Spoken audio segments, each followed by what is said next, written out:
दोस्तों नमस्कार। कुंभ राशि वाले मेरे मित्रों, आप सभी का ज्योतिष के आज के इस अद्भुत कार्यक्रम में बहुत बहुत स्वागत है।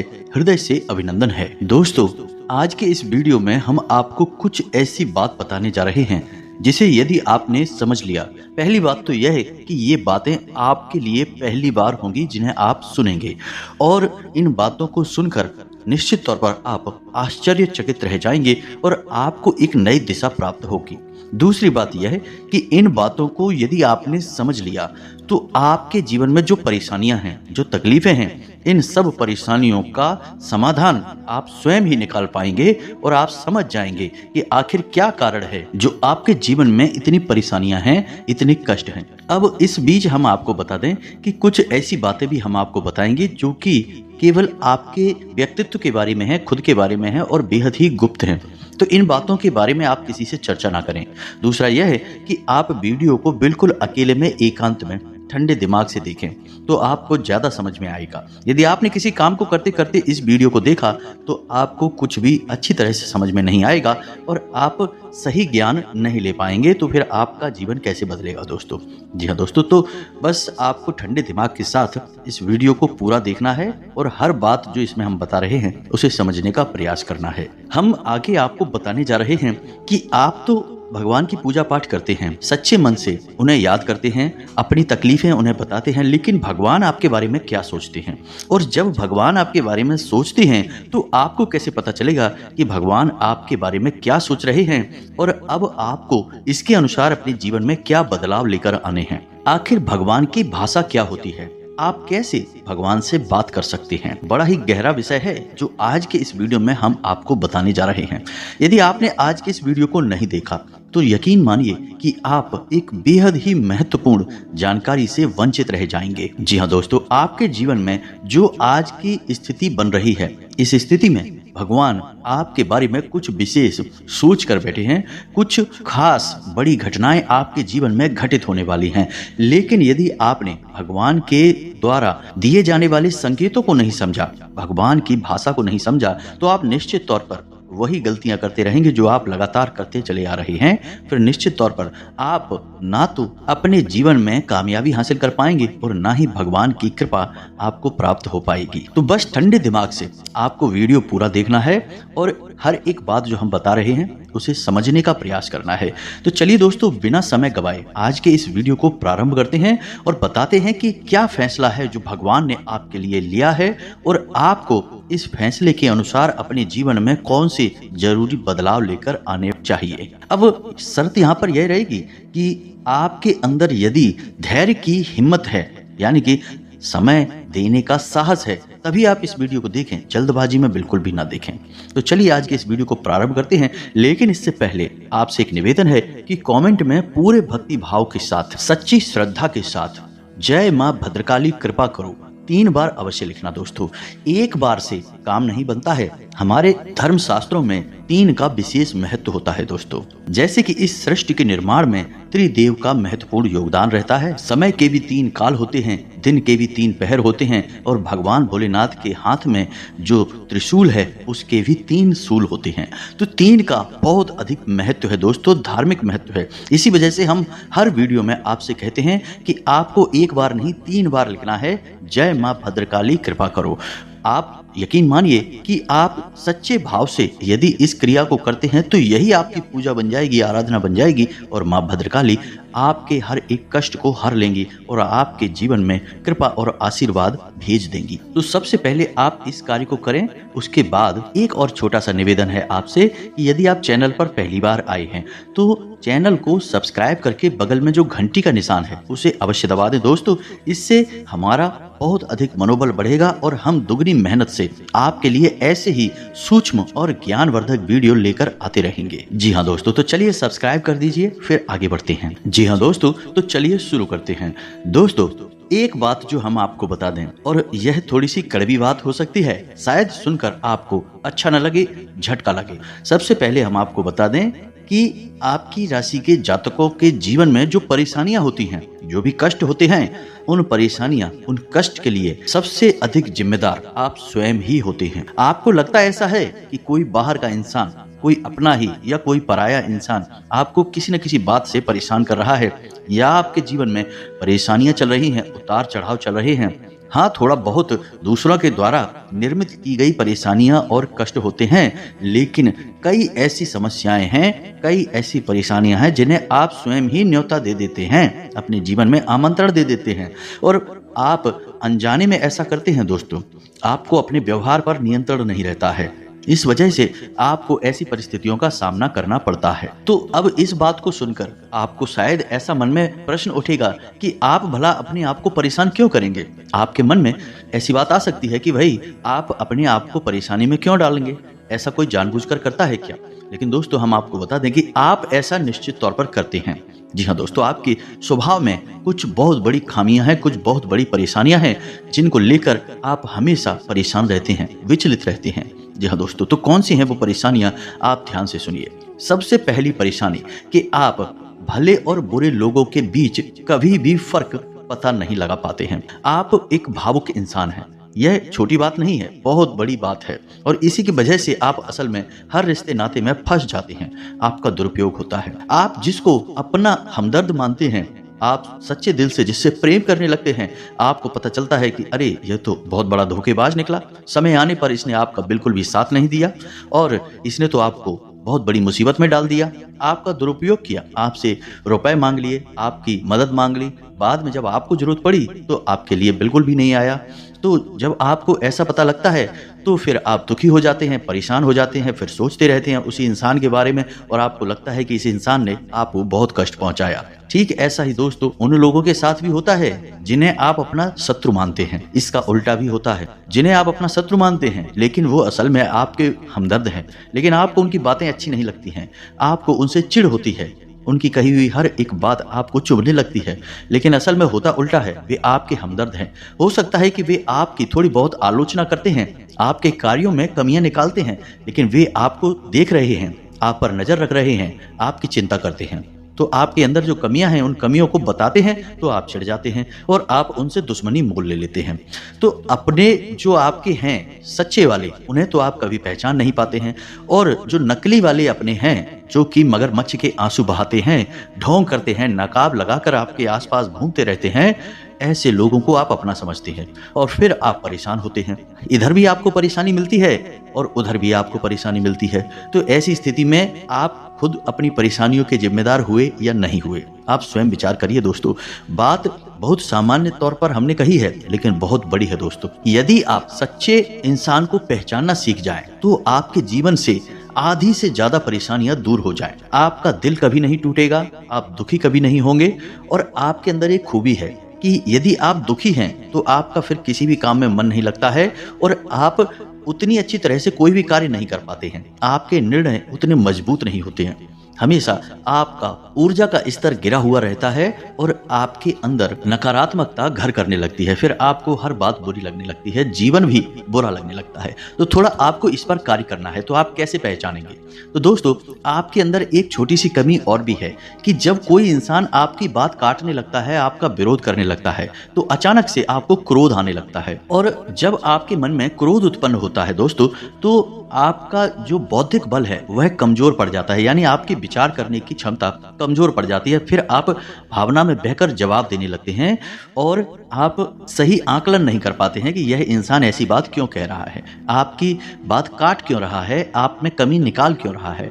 तो ऐसे में आपको अपने स्वभाव पर नियंत्रण करना है। जब कोई आपकी बात काट रहा है तो आपको क्रोधित नहीं होना है, रुक जाना है, ठंडे दिमाग से विचार करना है और उसके द्वारा कही गई बात को पूरी तरह से समझने का प्रयास करना है कि आखिर इसने ऐसी बात क्यों कही है। अगर आप यह करेंगे तो आप यकीन मानिए कि आप जिन्हें अपना शत्रु समझ रहे हैं, ऐसा समझते हैं कि ये आपके विरोधी हैं, हमेशा आपके अंदर कमियां निकालते हैं, कुतर्क करते हैं, असल में उनके ही अंदर आपको अपने हमदर्द मिल जाएंगे। जी हाँ दोस्तों, यानी आपके शत्रुओं के अंदर आपको अपने मित्र मिल जाएंगे, अपने प्रेमी मिल जाएंगे। और ठीक इसका उल्टा भी है दोस्तों, जो लोग आपकी हर वक्त हाँ में हाँ मिलाते रहते हैं, आपकी चमचागिरी करते हैं, झूठी तारीफें करते हैं, आप वहां पर भी पिघल जाते हैं, भावुक हो जाते हैं और उनकी बातों में आ जाते हैं, उनकी हर बात को सत्य समझने लगते हैं। वहां पर भी आपको अपने ऊपर नियंत्रण रखना है, भावनाओं में नहीं बहना है। और जब वो आपसे कोई बात कह रहा है, आपकी तारीफ कर रहा है, और आपको विचार करना है। आप खुद इतने बुद्धिमान हैं कि आसानी से पता लगा लेंगे कि इस इंसान ने आपकी यहाँ पर झूठी तारीफ की है। वहीं उसकी पोल खुल जाएगी और आप समझ जाएंगे कि यह एक धोखेबाज इंसान है। ये स्वार्थ सिद्ध करने के लिए आपसे जुड़ा हुआ है, तभी आपकी अनाप शनाप तारीफें कर रहा है और आपसे अपना मतलब सीधा करना चाहता है।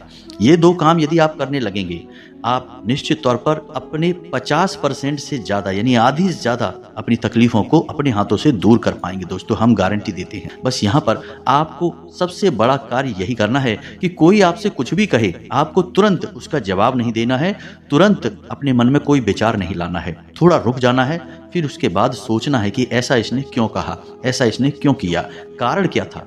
जब आप विचार करेंगे तो आपको सारी बातें स्पष्ट तौर पर समझ में आ जाएंगी। इसी के साथ साथ दोस्तों, आपको हम बता दें कि आपके अंदर एक और बहुत बड़ी कमी है। इस कमी को आपको बताना बहुत आवश्यक है, और वह कमी यह है कि आप आलसी हो जाते हैं। वैसे तो आप बहुत मेहनती हैं, लगन के साथ काम करते हैं, और जब आप काम करने पर उतारू हो जाते हैं तो आपसे बेहतर कोई कार्य कर ही नहीं सकता है। आपकी कार्य क्षमता बहुत ही अद्वितीय है, ये बात आप यकीन कर लीजिए दोस्तों। लेकिन अच्छाई के साथ हमेशा बुराई भी होती है। तो जहां आप एक बेहतरीन कार्यकर्ता हैं, वहीं आपके अंदर एक खामी यह है कि यदि आप आलस करने पर आ जाएं, कार्य को टालने पर आ जाएं, तो आप काम को इतना ज़्यादा टाल देते हैं, इतना ज़्यादा आलस दिखाते हैं कि फिर आप ऐन समय पर कार्य करने के लिए खड़े होते हैं, तब तक बहुत देर हो जाती है और आप कार्य में पिछड़ जाते हैं। आप याद करके देखिए दोस्तों, हमारे कहने से कि आपने कई बार कार्य को इतना टाला कि अंत में जाके आप उस कार्य को सही समय पर कर ही नहीं पाए और वहां पर आपको असफलता मिल गई। कई जरूरी से जरूरी कार्यों को भी आप टालने लगते हैं, आलसी हो जाते हैं। बहुत बड़ी कमी है दोस्तों। आपको यहाँ पर भी विचारशील बनना है, समझना है अपने जीवन में कि कौन से कार्य जरूरी हैं, उन्हें सबसे पहले करना है, उनमें भूल कर भी आलस नहीं करना है, और जो कम जरूरी कार्य हैं उनमें आप आलस कर भी सकते हैं। दोस्तों, विचारशील बनेंगे तो ही आप इस कमी से दूर हो पाएंगे। कोई आपको नहीं बताएगा ये बात, हम बता रहे हैं, क्योंकि कोई भी सीधे तौर पर आपसे दुश्मनी नहीं लेना चाहता है, क्योंकि आपका क्रोध, आपका गुस्सा बहुत खतरनाक है। जी हाँ दोस्तों, और आपकी यह बहुत बड़ी कमी है कि आप सीधे तौर पर अपनी आलोचना सहन नहीं कर पाते हैं, इसलिए लोग आपको सत्य बताने से भी कटने लगते हैं। तो एक ये जरूरी काम है, इसको भी आपको करना है। अब सुनिए एक सबसे महत्वपूर्ण बात कि दोस्तों, आपके अंदर एक, वैसे अच्छी बात है, यह बुरी बात नहीं है, लेकिन इसमें कहीं ना कहीं आपके जीवन में नकारात्मकता शामिल हो जाती है।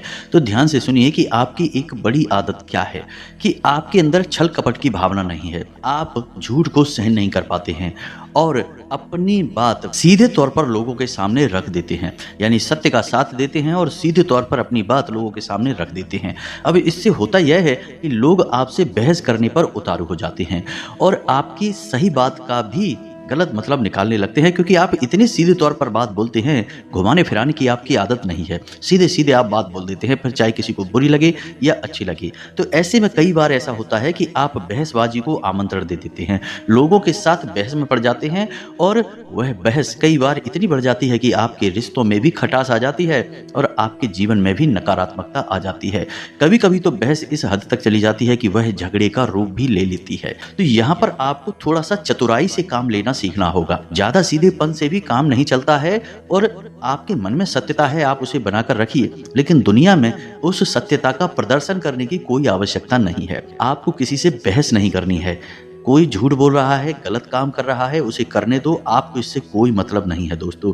आप यदि उसे सुधारने में लग जाएंगे तो वह सुधरेगा तो नहीं, लेकिन आपके साथ बहस करेगा, झगड़ा करेगा, और आपका भी जीवन, समय और दिमाग सब खराब कर देगा। तो यहाँ पर आपको थोड़ा सा सतर्क रहना है, और कब लोगों से बातें करते करते, चर्चा करते करते बीच में से हट जाना है, यह आपको समझना होगा। याद रखिए दोस्तों कि जंगल में सबसे पहले वही पेड़ काटे जाते हैं जो एकदम सीधे होते हैं। तो थोड़ा सा झुकाव भी जीवन में आवश्यक है, थोड़े से टेढ़े मेढ़े भी बन जाइए दोस्तों। ये समय की मांग है, दूसरों को हानि पहुंचाने के लिए नहीं, अपनी रक्षा करने के लिए। दोस्तों यकीन मानिए, भगवान श्री कृष्ण ने भी तो मानव को यही संदेश दिया है कि जब काम सीधे तौर पर ना बने तो थोड़ा सा चतुराई का साथ देना चाहिए, चतुर बन जाना चाहिए। तो ये सारी बातें थी कि आपको कहाँ कहाँ सुधार की आवश्यकता है। वैसे तो और भी बहुत सारी बातें हैं दोस्तों, लेकिन उन सबको करने लगे तो वीडियो बहुत लंबा हो जाएगा। तो जो जरूरी बातें थी वो हमने आपको बता दी हैं, आप इन पर कार्य करिए, निश्चित तौर पर बदलाव आएंगे। अब हम आपको बता दें कि आपकी राशि चक्र की एकमात्र ऐसी राशि है जो भगवान की बहुत अधिक प्रिय होती है। जी हाँ दोस्तों, हम अपने पिछले कई वीडियो में भी इस विषय पर आपको बता चुके हैं, संकेत दे चुके हैं, लेकिन अब हम आपको बताने जा रहे हैं कि वे कौन से संकेत होते हैं, मुख्य संकेत होते हैं, जिनसे आपको यह पता लग जाएगा कि भगवान आपको बहुत अधिक प्रेम करते हैं, आपकी बात सुनते हैं और आपको भगवान की शरण में जाना चाहिए, तभी आपका उद्धार होगा। अब यहाँ पर गौर करने वाली बात यह है कि कुछ लोगों के मन में यह भी प्रश्न उठ सकता है कि किस भगवान की शरण में चले जाएं। तो हम आपको बता दें कि आप किसी भी भगवान की शरण में जाएं जो आपके आराध्य हैं, उनकी शरण में जाएं, आपका काम बन जाएगा, आपकी जिंदगी बदल जाएगी। अब भगवान सब एक ही हैं, सभी शक्ति के स्वरूप हैं, बस उनके नाम और रूप अलग अलग हैं, लेकिन वो सब अंत में एक ही हैं। तो आप अपने मन में बिल्कुल भी शंका ना लाएं कि हम हनुमान जी की पूजा करें, भगवान भोलेनाथ की, कृष्ण जी की पूजा करें, राम जी की पूजा करें या फिर माता की पूजा करें। बिल्कुल भी कोई संकोच ना लाएं। आपके मन में जिसके लिए भी भाव उत्पन्न होते हैं, भावनाएं होती हैं, आप उनकी सच्चे मन से पूजा आराधना शुरू करें और आप देखेंगे चमत्कार होंगे। जी हाँ दोस्तों, तो आप ध्यान से सुनिए कि आपके शरीर में कौन से वो जगह हैं जहां से आपको ये संकेत मिलेंगे कि भगवान आपको बहुत अधिक पसंद करते हैं, आप उनके बहुत प्रिय हैं और वो आपको बुला रहे हैं, आपकी जिंदगी बदलना चाहते हैं। तो दोस्तों, आपके शरीर से जुड़ी 5 ऐसी जगह हैं जहां से भगवान आपको तरह तरह के संकेत देते हैं। जी हाँ दोस्तों, तो ध्यान से सुनिए। सबसे पहले आपकी कमर के निचले हिस्से में आपको दर्द रहना शुरू हो जाएगा। यदि आपको दर्द होता है तो आप समझिए कि भगवान की सकारात्मक ऊर्जा आपके अंदर प्रवेश करना चाहती है या कर चुकी है। अब यहाँ पर दर्द क्यों होगा दोस्तों? तो आप समझिए कि इंसान के शरीर का सबसे निचला चक्र मूलाधार इसी स्थान पर होता है और यह मूलाधार जो चक्र है यह आपको भौतिकवादी बनाता है। जी हाँ दोस्तों, यानी कि सुख सुविधाएं और ऐश्वर्य को भोगने के लिए प्रेरित करता है। तो ऐसे में जब ईश्वर की शुद्ध सकारात्मक निर्गुण ऊर्जा आपके अंदर प्रवेश करती है तो सबसे पहले आपको यहीं पर पीड़ा होनी शुरू हो जाती है। यहीं पर आपको हल्का हल्का सा दर्द रहना शुरू हो जाएगा। कभी कभी तेज होगा, कभी कम होगा और कभी गायब ही हो जाएगा। अब जब दर्द आपको होगा तो आप दवाई भी ले लेंगे, तब भी आपको राहत नहीं मिलेगी, एक बेचैनी सी रहेगी। तो आप समझिए कि यदि यहाँ पर आपको दर्द होता है तो आप समझ जाइए कि भगवान आपको बुला रहे हैं, आपको बहुत प्रेम करते हैं। अब कुछ लोगों के मन में यह प्रश्न आएगा कि कोई बीमारी होगी तो दोस्तों आप चेकअप कराएंगे, डॉक्टर के पास जाएंगे, बीमारी कोई भी नहीं निकलेगी, लेकिन दर्द लगातार बना रहेगा। जी हाँ दोस्तों, यह प्रमाण होगा।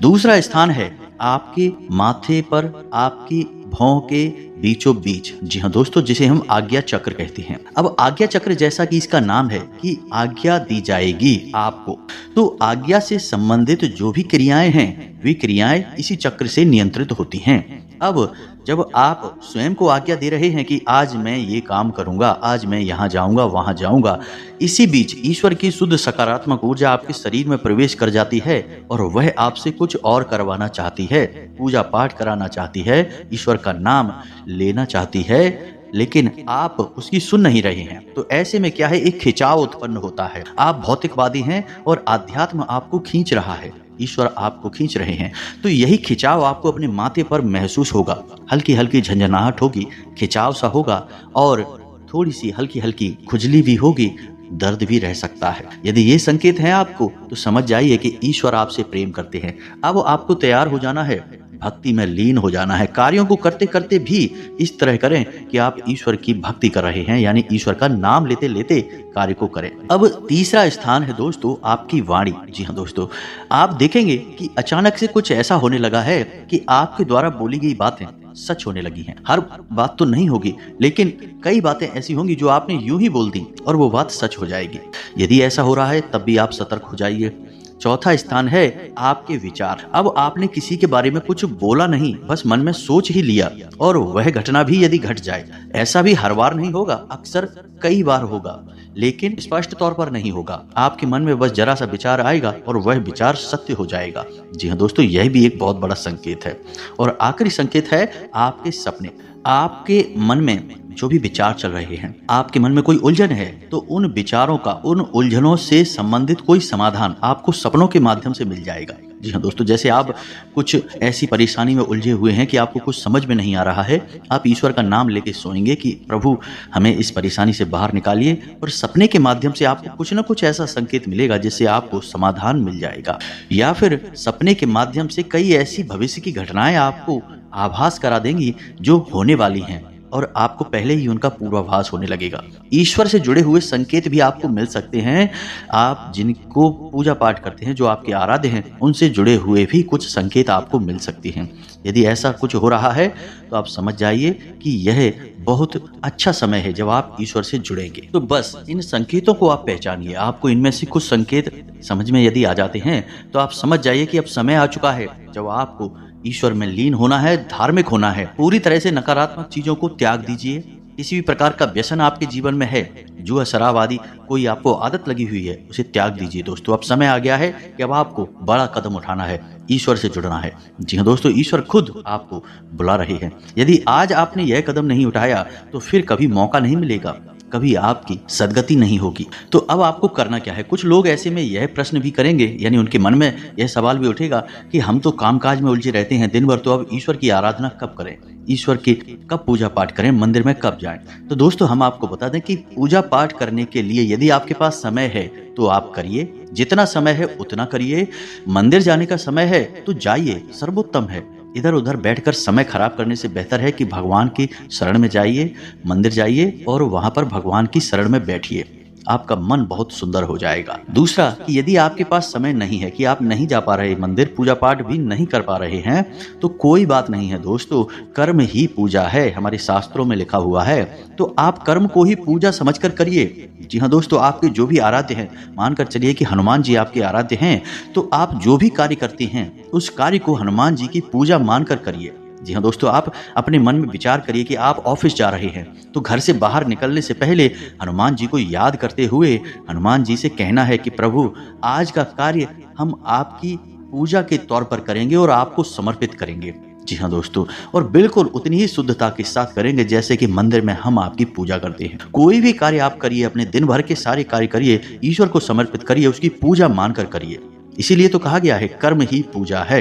तो आप कर्म करिए। जब साधारण कार्य को यानी दैनिक क्रियाओं को भी ईश्वर को समर्पित करने के बाद किया जाता है तो वे कर्म बन जाते हैं। और क्रिया में और कर्म में फर्क यह है दोस्तों कि क्रिया केवल जीवन को चलाने के काम आती है और कर्म हमारी आत्मा को भी उच्च स्तर पर ले जाते हैं, हमें मुक्ति के द्वार तक ले जाते हैं, ईश्वर के और नजदीक ले जाते हैं। जी हाँ दोस्तों, तो यदि आप दैनिक क्रियाओं को भी ईश्वर को साक्षी मानकर करने लगेंगे तो वे दैनिक क्रियाएं साधारण क्रियाएं नहीं होंगी, वे कर्म बन जाएंगे जो आपकी आत्मा को उच्च स्तर तक ले जाएंगे। ईश्वर से जुड़ जाओगे आप। अब इसमें भी यदि आपको एक कदम और आगे जाना है तो फिर आपके कार्यों का जो नतीजा निकल रहा है उस नतीजे को आप ईश्वर का प्रसाद मानकर ग्रहण कर लीजिए। आपको बिल्कुल भी दुखी होने की जरूरत नहीं है। आपने सच्चे मन से बहुत मेहनत से कोई कार्य किया, भगवान को साक्षी मानकर किया कि प्रभु आपकी पूजा कर रहे हैं, और आपको उसका अच्छा नतीजा नहीं मिला, मन के अनुसार आपको सफलता नहीं मिली, आपने जैसा सोचा था वैसा नहीं हुआ, तो आप उसे ग्रहण करिए ईश्वर का प्रसाद मानकर। जी हाँ दोस्तों, आप कहिए कि हे हनुमान जी, हमने आपकी पूजा की है, अब आपको जो देना है वो आप दे दीजिए। आपको अच्छा देना है तो ठीक है, बुरा देना है तो ठीक है, हम प्रसाद समझकर उसे ग्रहण कर लेंगे। तो जब आप कार्य के परिणाम को प्रसाद समझकर ग्रहण कर लेंगे और कार्य को कर्म समझकर करेंगे तो दोस्तों हम आपसे कहते हैं कि आपका हर एक कर्म सिद्ध हो जाएगा। आप स्वयं भी एक सिद्ध पुरुष बन जाएंगे और आप मिट्टी को भी हाथ लगा देंगे तो वह सोना बन जाएगी। जिस इंसान के साथ स्वयं भगवान चल रहे हों उसका क्या कोई बाल भी बांका कर सकता है? क्या उसे कामयाबी हासिल करने से कोई रोक सकता है? पांडवों के साथ भगवान श्री कृष्ण थे तो कौरवों की इतनी विशालतम सेना भी पांडवों का बाल भी बांका नहीं कर पाई। सभी कौरवों ने मिलकर हर प्रकार का षड्यंत्र किया लेकिन पांडवों का कुछ भी बिगाड़ नहीं पाए क्योंकि उनके साथ भगवान श्री कृष्ण थे। जी हाँ दोस्तों, तो आपके साथ भी भगवान रहेंगे। बस हमने आपको जैसा कहा है वैसा आप करिए और आप चमत्कार देखिए। कुछ ही दिनों में आप हमें कमेंट करके बताना कि आपके जीवन में कैसे कैसे बदलाव आए हैं। एक बात और जाते जाते हम आपसे कहना चाहेंगे दोस्तों कि भगवान आपके अंदर क्या देखना चाहते हैं, आपने क्या कपड़े पहने हैं, आप कैसे इंसान हैं, आपकी जेब में कितना रुपया पैसा है, इससे भगवान को कोई मतलब नहीं है। भगवान त्रिकालदर्शी हैं, अंतर्यामी हैं। वो आपके अंदर झांक सकते हैं और आपके मन में क्या भावनाएं चल रही हैं, बस उन्हीं से भगवान को मतलब है। यानी आपके भाव से, आपकी भावना से भगवान को मतलब है। तो जैसे ही आपके भाव बदलेंगे, भावनाएं बदलेंगी, आपका भगवान से जुड़ाव और मजबूत हो जाएगा। तो उम्मीद है कि हमने जो जानकारी आपको दी है, आपको यह जानकारी अच्छी लगी है, पूरी तरह से समझ में आ चुकी है, और इस जानकारी का कैसे प्रयोग करना है, अपने जीवन को कैसे बदलना है, यह भी आप अच्छी तरह से समझ चुके हैं। फिर भी यदि कोई प्रश्न आपके मन में उठता है तो आप कमेंट करके पूछिए, हम आपके प्रश्नों के जवाब देने की पूरी कोशिश करेंगे। इसी के साथ साथ आज की इस वीडियो में विराम देते हैं। कमेंट में पूरे भक्ति भाव के साथ जय मां भद्रकाली अवश्य लिखें। याद रखें, भाव का ही मूल्य है, माता खिंची चली आएंगे आपके पास। तो बस सच्चे भाव के साथ लिखें, जय मां भद्रकाली कृपा करो। साथ ही साथ यदि वीडियो अच्छा लगा हो तो एक प्यारा सा लाइक भी अवश्य करें। मिलते हैं अगले ज्ञानवर्धक वीडियो में, तब तक के लिए धन्यवाद। जय माता की।